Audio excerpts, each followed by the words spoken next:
กองประชุมดังกล่าวนี้ได้จัดขึ้นในตอนเช้าของวันที่13 กุมภาพันธ์อยู่ที่โรงแรมลานสร้างโดยการเป็นประธานของท่านอาซางลาวลีกรรมการกรมการเมืองศูนย์กลางพรรครองนายกรัฐมนตรีประธานคณะกรรมการสิ่งแวดล้อมแห่งชาติเข้าร่วมกองประชุมได้รับฟังการรายงานความคืบหน้าในการค้นคว้าสร้างหางนโยบายที่ดินแห่งชาติและพร้อมกันประกอบความคิดความเห็นใส่หางนโยบายดังกล่าวให้มีเนื้อในครบถ้วนสมบูรณ์และจะแจ้งเพื่อรับประกันการกำหนดทิศทางในการปรับปรุงกลไกกฎหมายและนิติกรรมต่างๆที่เกี่ยวพันกับการคุ้มครองบริหารที่ดินให้มีประสิทธิภาพสูงและบ่ให้มีช่องว่างเหตุให้การนำไส้ที่ดินแต่ละประเภทให้เกิดประโยชน์สูงสุดรับประกันการปกป้องสิทธิการครอบครองการนำไส้ที่ดินของพลเมืองลาวในการนำไส้ที่ดินอย่างเสมอภาคและยุติธรรมแก้ไขและกำจัดบ่ให้บุคคลนิติบุคคลครอบครองที่ดินเกินอัตราที่ได้กำหนดเอาไว้ในระเบียบกฎหมาย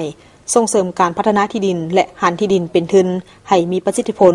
ยืนยงบ่สร้างความเสียหายให้แก่สังคมและสิ่งแวดล้อมเพิ่มทวีการประสานสมทบและการร่วมมือระหว่างแขนงการของรัฐให้กลมเกลียวในการคุ้มครองการนำไส้ที่ดินแต่ละประเภท